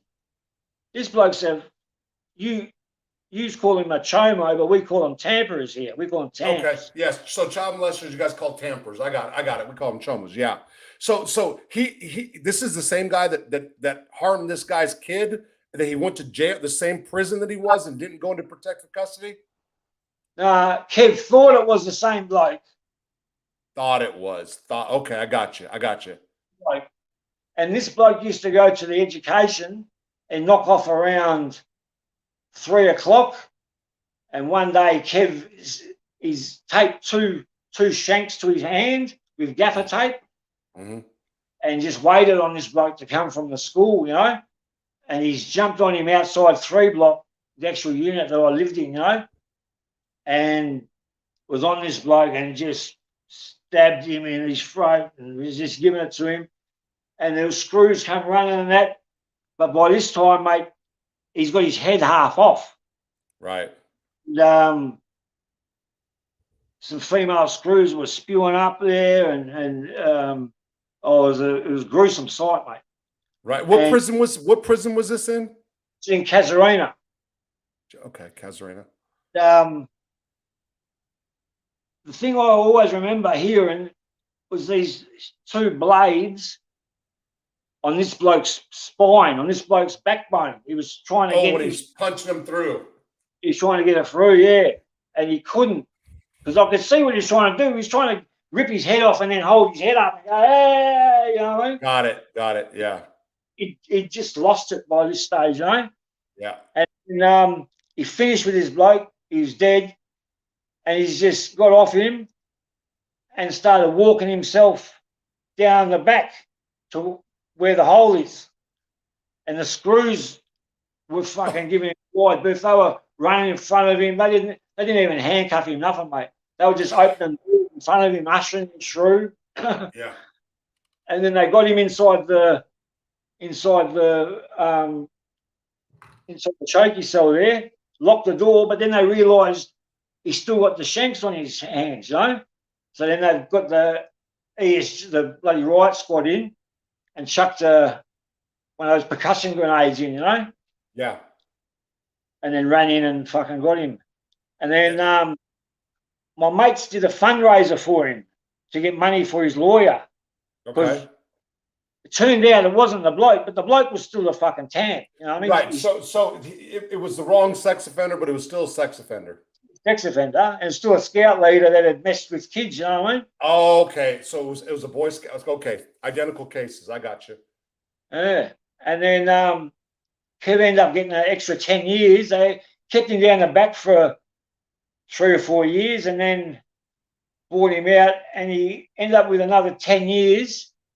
And in what year was it? 2005. 2005. I was at Hakia, which is like it's a maximum. It's like the remand jail. It's like a reception prison. Okay. You know, the prison where everyone goes and they get assigned where they're going to go. Yeah, sure. Reception center. We call them reception yards. Yeah. So he's come there because they've served deportation order on him. It turns out he was born in England and come to Australia when he was six months old. Oh. So deported him back to England. He didn't know one person. Wow. And then my best mate was in the boxing game, and it was just a coincidence that he was in jail at the time with me, and he got in touch with his mates, and they got in touch with some, because the boxing world small, everyone knows each other. Okay. Even if it's in England, America, they've all heard of it. So my mate got in touch with some blokes in England, and they've picked him up from the airport, looked after him, but he only lasted about 9 months. He died of skin cancer. Wow. Yeah. Wow. That's horrible. With blue eyes, and he used to go out in the Australia's hot, mate, 40 degrees in the summer, you know, and he'd be out there with another hat, umpiring. Wait, 40 degrees Celsius. I don't know the conversion of that. A lot different than Fahrenheit. It's a lot hotter. So it's over 100 degrees. Yeah, I forgot the conversion because my wife. In one day I was in Roban, it hit 50 degrees. Yeah, so I'm trying to. I don't know. Like again, I don't know the conversion. What people in America a lot don't know, and that's like way over 100 degrees. I mean, you know, and the heat is totally different. It's about 115 or something. Yeah. I don't know if it's 65 degrees difference or whatever Fahrenheit Celsius. Yeah, what a tragedy though. After all that, you know. Yeah. So, by the way, everybody, I put some newspaper articles on the community page that talk about the escape and some of Brad's life. So what is your intent going forward as far as prison stuff or book or? You're doing a book. Yeah, I'm doing a book at the moment of, but it's hard. It's hard, Rob, to know what to put in and not what to. You know what I mean? So, I'm going to get someone that's written books as well. There's a bloke over here, that I know and that's done books, so I'll get him to give me a hand, you know? Sure. So right now you're doing it by yourself, is what you're saying. Yeah, yeah. Okay. So how long have you been working at it? Yeah, I'm about halfway through it. I mean, I've got like 3 manuscripts of fiction written and started. Not man, I've got so much stuff. I've started. That's not all the way completed. Amateurs, mate. We're amateurs. Yeah. Well, I mean, to be honest, I did have the right connections, I guess you'd say, when I got out. I just went a different path, and it wasn't like my fault or anybody else's fault. I worked with the foundation that I couldn't really write or do anything else with, and it's anyway. You know a lot about what happened, Brad, than the whole family. So anyway, but it'll get back. You're blessed. You're blessed. I am. You're blessed. You've been through what you've been through, and mate, I take my hat off to you and that other bloke over there. What's his name? Chad. Chad. Yeah, The Chad Marks. bloke. Yeah, I never did time with Chad, but I mean, we talk, we know each other, and huh? He's a champion. He just got another bloke out. Yeah, Chad, he's a really good, really good at legal work. Chad's a really good, solid guy. Yeah, and there's a couple of others too. So one of Chad's guys is a black guy named Cedric Dean. He's been doing great things. He's not on YouTube. I don't believe right now, but Cedric's. So there's guys that got out on compassionate release that we never should have got out. And to me, that's one of the issues I have is sometimes I think like the pinnacle of success. You're not supposed to die in prison. I got out, and then me in my brain when I get into woe is me. It's like, well, I got out. Nothing else matters. You know what I mean? That's the sabotage within me, though. Yeah. Self-sabotage. Sure. I've got all that stuff. I used to scare myself because when I go into a shop or anything like that, if I perceived that someone was telling me what to do, I'd just spin on them, eh? I just like turn on them, and that wasn't their intention. Do you know what I mean? But Yeah. because I'd come from an environment all my life where they're telling you what to do, and then you get out and you think no one's telling me what to do. Especially when I've got no parole and I don't owe them nothing. Sure. So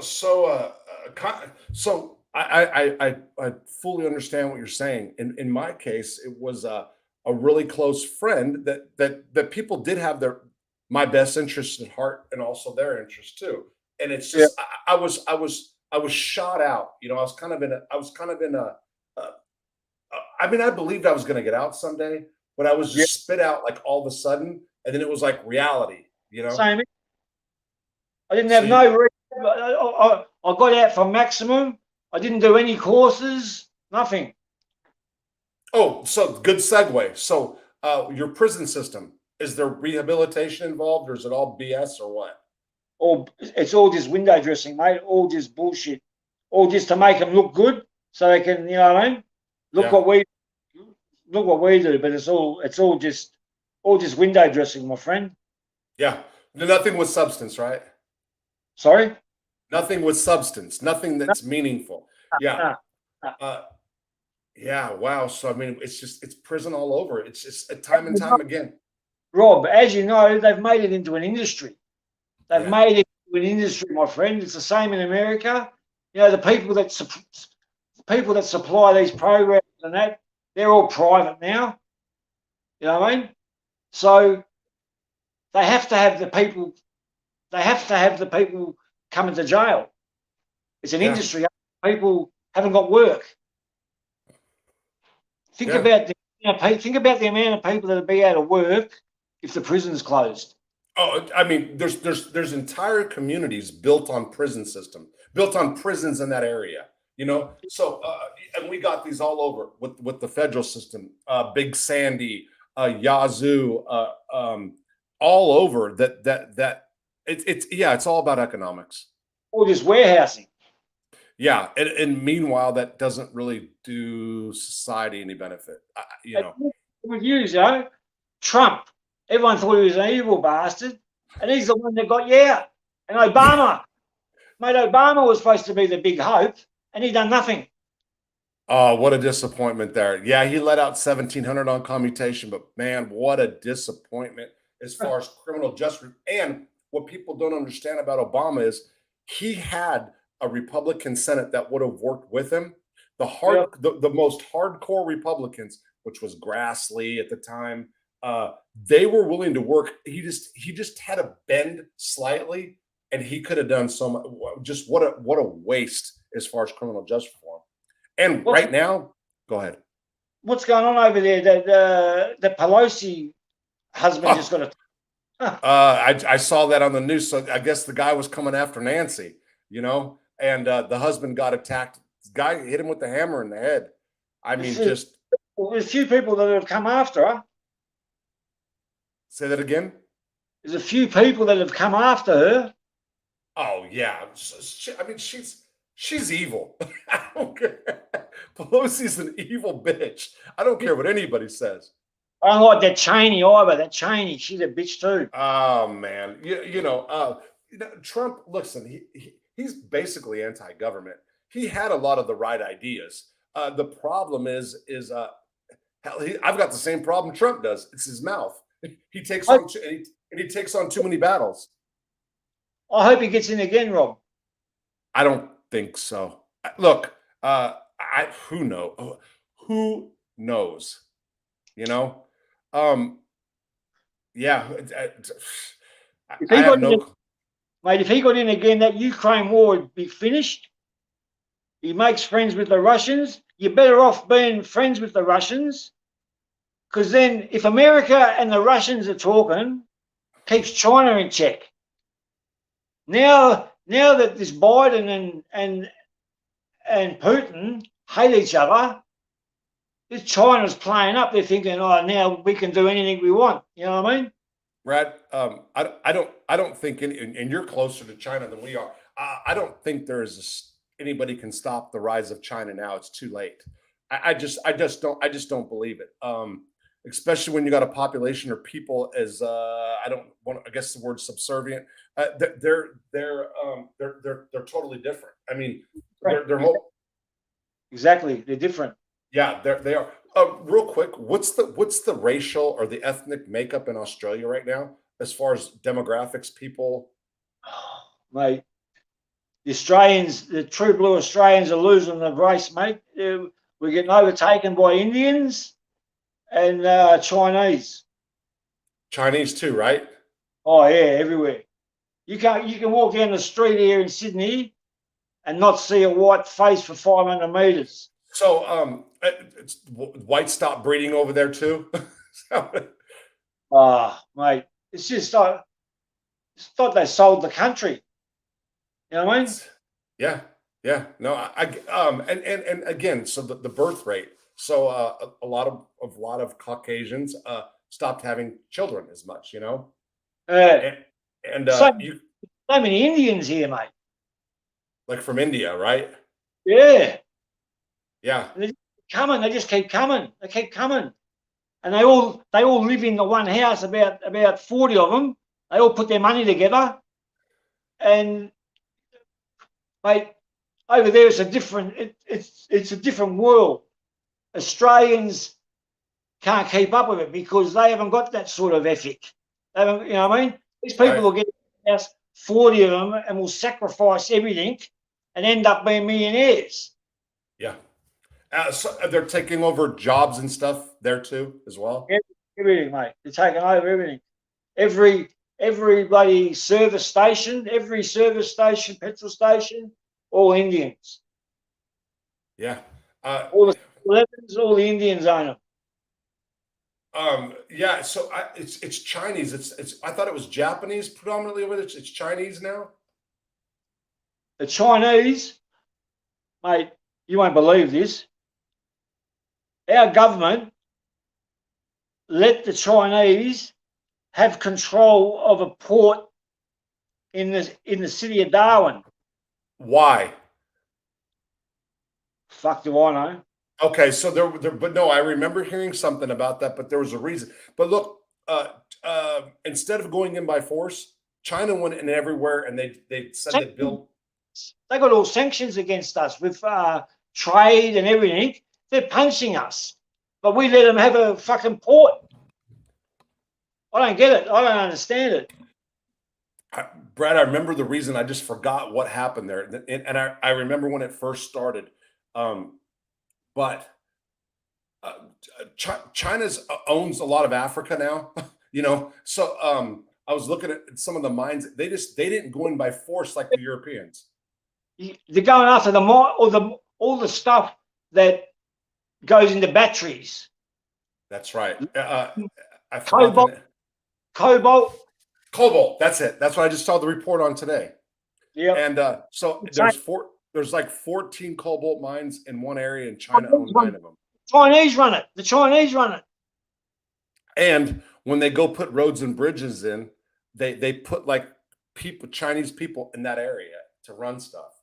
So they have like little Chinatowns everywhere, They're making the poor black fellas work for them, as in like fucking, like slave labor. They got kids. They got 5-year-old kids carrying big bags of raw cobalt to these Chinese people. They've got these shanty things. You know what I mean? I've seen it. I've seen the I've seen the same documentary that you're talking about.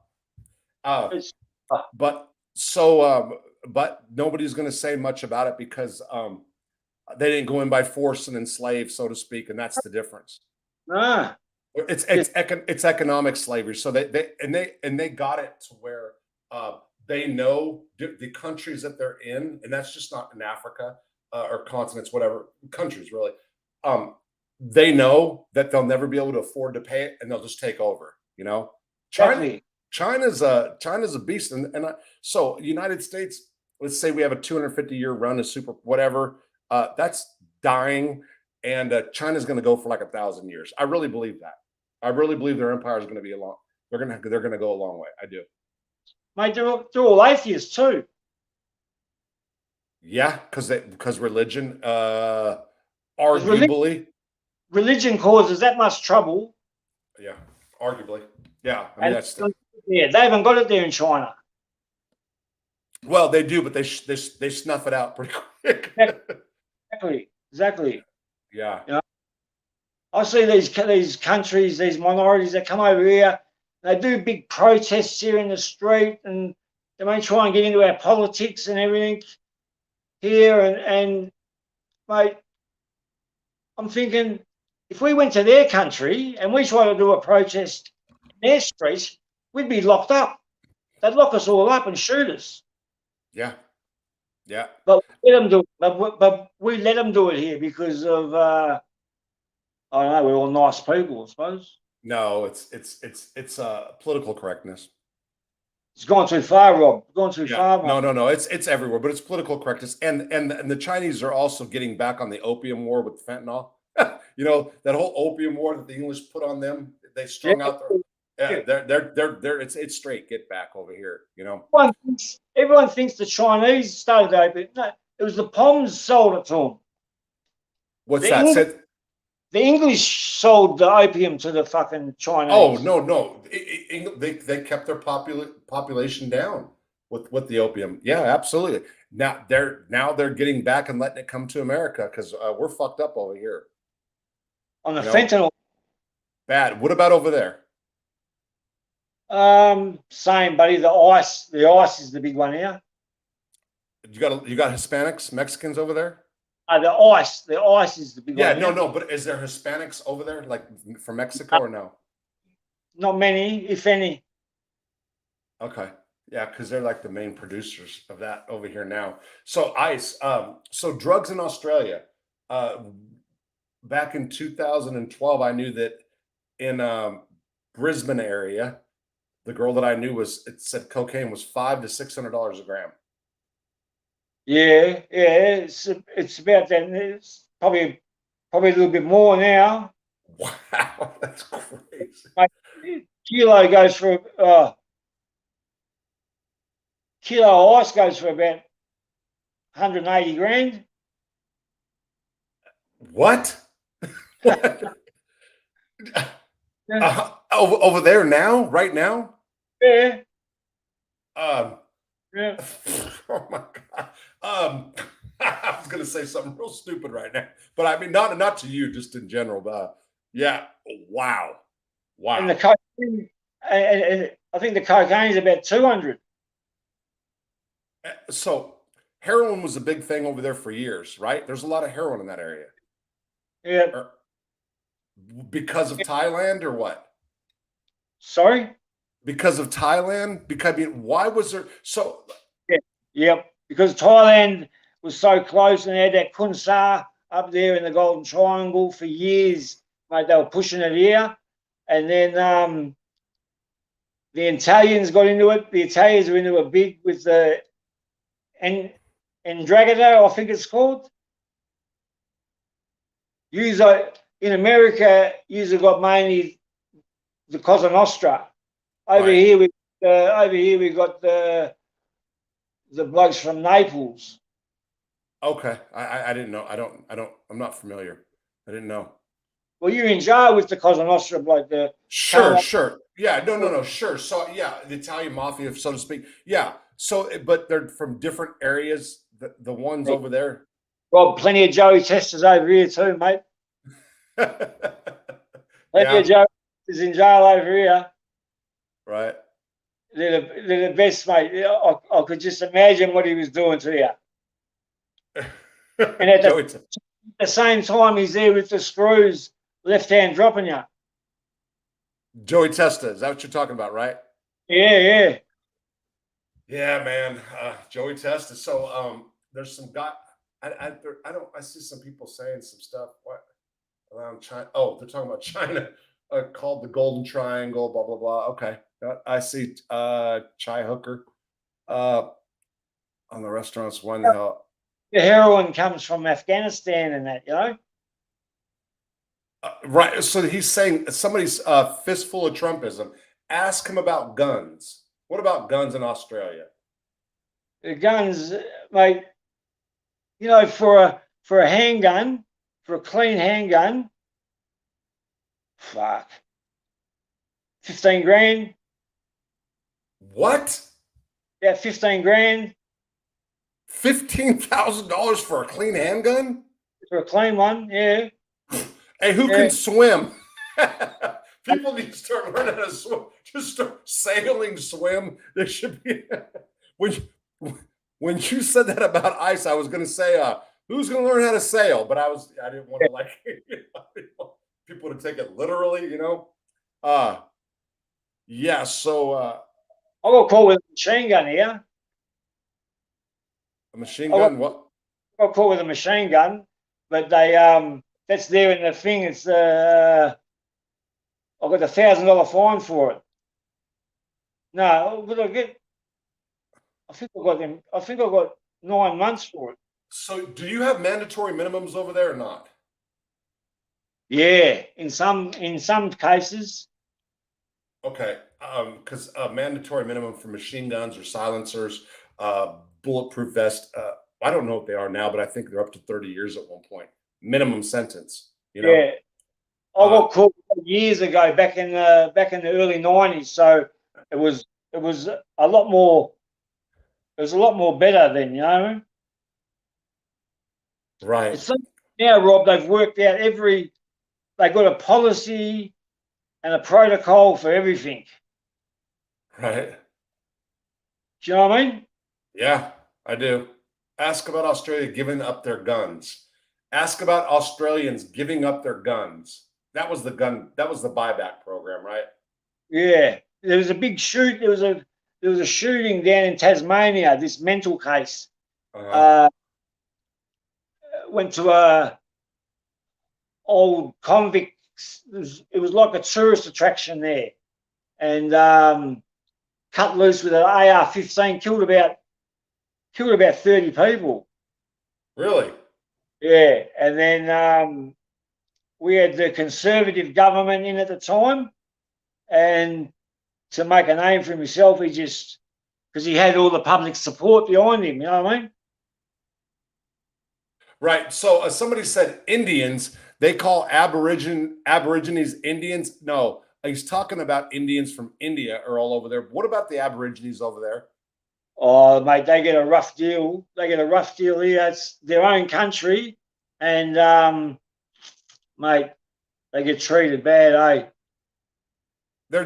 So you agree they got screwed and there's a lot of discrimination against them, Oh, yeah, for sure, for right? sure, for sure, mate. Yeah. You know, I get treated bad. I reckon I get treated bad because I'm an ex-criminal. But mate, they don't got to have nothing on there. They can just walk down the street and they'll get profiled. You know what I mean? Is it still like that right now? Yeah, 100%. So it's not like changing like over here with um They uh killed they killed a 15-year-old boy the other day in Perth, First Nations kid. You know, he's only 15, mate. He just got off the bus from school, and these blokes hit him with an iron bar and killed him. wow. I mean, just some other kids. Yeah, they were a lot older, but there's a coronial inquiry going on at the moment where uh, this copper just executed this First Nations bloke out of, on a like a reserve type of thing in the Northern Territory, and he was wanted for not turning up at court over some trivial matter, and they had some local cop go out and try and tell him, and he took off and he threatened the bloke as he left or something. So when that copper told the other coppers in the town, they've just come out and killed him. Really? Okay. So there's some people that are really commenting on my channel about political correctness, so to speak. One guy said, "Dude, the Chinese are the ones that started." This is Chai Hooker. Dude, the Chinese are the ones that started using the woke BS as a weapon in the first place. Actually, do it almost like a super Chai in the whole country or Chi in the whole country. Do you understand? Go ahead. I don't even understand what that. You don't understand what he's saying? Oh, So, you know what the woke, they say where everybody's woke. no. Okay, I don't think you have the same terminology over here. So, political correctness, as far as not being able to say what you want out of fear of being retaliated against. Yeah. Okay, so that's called the woke culture. Like, you Oh, don't woke, WOKE. say if you don't subscribe to the transgender thing, and then Oh, when you start talking about that type of thing, but you're too scared to talk about it because you'll get attacked. yeah, or shut off YouTube. Yeah, For real, you know. yeah. Yeah, you want to. That's right. That's basically what that person's saying. Like Love everyone. I love everyone. Yeah. Right. Yeah. Right. Yeah. Wow. Look, Brad, it's getting late right now. I do have a doctor's appointment in the morning. I wish I was a little bit more prepared. We had a couple hours. Marta was. What's that? It's been great talking to you. Yeah, you're going to come back for more reasons than you realize, because you said a lot tonight that I'll have to digest, because you brought up a lot of issues that people don't know about, and you'll be like a lot of information. Plus, as your book gets rolling out, or you need help, I'm going to bring you on here for sure. No. So don't be like, later on when you go back and look at this, the chat room, as far as the chat, there hasn't been a lot. Don't be discouraged by that.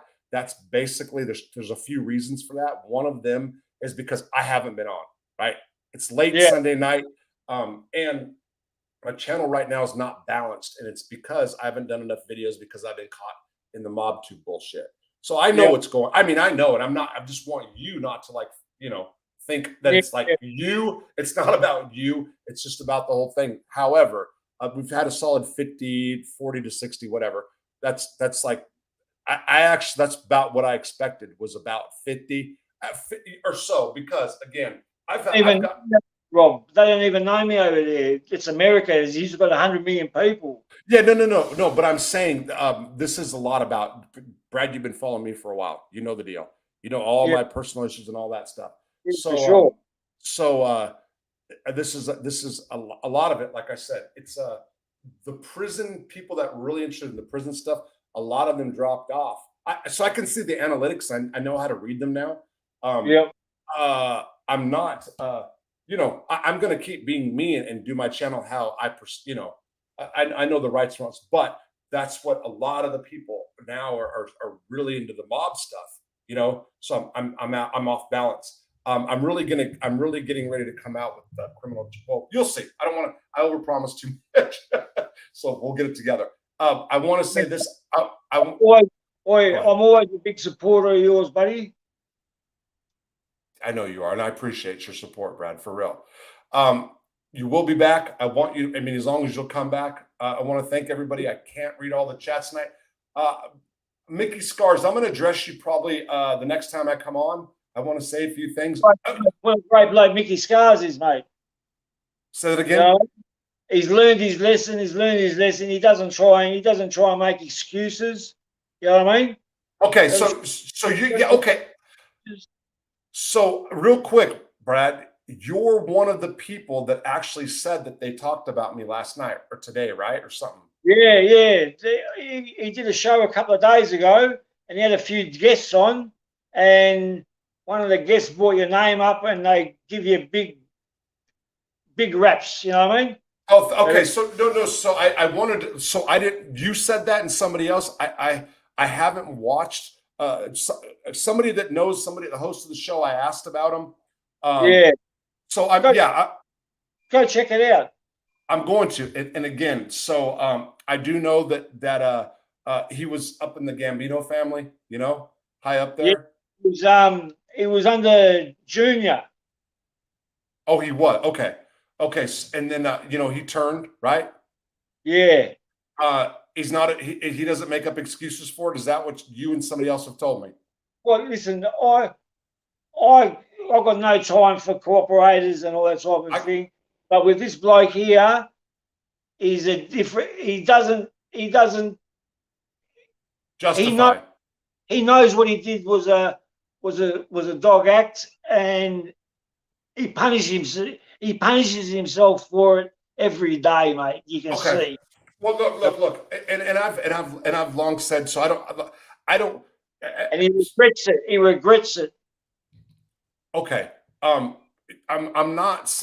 really not some big rat hater per se. Again, my biggest pet peeve or my biggest bitch, and that's why I took off on Jimmy, is these fucking idiots that come out and like try to justify and say, I did it because so and so. It's the worst thing. It's like, just say you did it because you couldn't do the time. It'd make more sense. Or because somebody, it's the way that these guys do it. And I'm trying to help kids, or I'm gonna be a preacher, Michael Francis. I'm gonna be a preacher to fuck everybody's wife and blah blah blah. It's that bullshit that I hate. You understand? So I have one lie leads to the next lie, leads to another lie. Bullshit. Yeah. So, but I do. So I do want him to say Mickey Scars. I seen him. He was on here, or him, or somebody that said something. I think they're saying that they support me because somebody knew me or blah blah blah. I'll comment on that in the future because I got a bunch of stuff today saying that. And you were one of them. Hey, this guy has said something. I just want you to know who he, and so forth. But I'm going to address it in the near future, and I appreciate the support. Because it's about an hour and a bit long. I just wish I knew where through it. You know what I mean? I think it's about quarter of the way through. Sure. Yeah.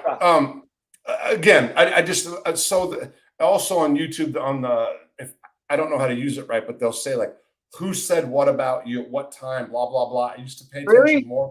Yeah, I used to pay attention more in the last 2-3 weeks or something.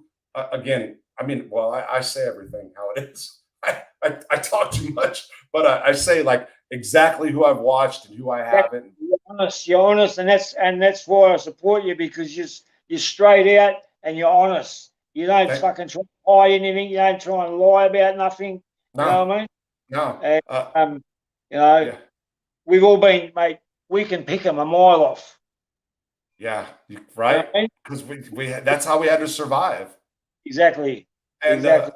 and with me and my personal issues and stuff, yeah, sure, my old lady gets mad, and different family members or different probation might say I say too much, or this person. But you know what? People can reflect and look at me, love me or hate me or can't stand me. Um, maybe they'll get some kind of, maybe they'll say, hey, look, uh, you know, I'm going through these challenges too, or I'm surviving or whatever. You know, like I said, every day. How much longer have you got to go on your parole? Forever. The rest of my life. So here's the truth. Really? They get 10 years probation, right? Now, it's like Oh, this. Well, here's the deal. Had I done 18 months with nothing, no problems, I could have then filed and asked the judge for discharge after 18 months. Now, that was my intent all along. I made it exactly 1 day shy of a year. 1 day okay. before shit hit the fan, family related, and it all turned south. However, having said that, and I want to make this clear because people keep bringing this up, I have no problems with probation right now whatsoever. My judge does watch this channel, and he is scratching his head. And I'm sure that when I really come back full force, he's going to be really paying attention. But having said that, they're not judging me by this channel. There are people that have called. There are people that have whined to probation, this and that. They always say, look at your terms and condition of probation.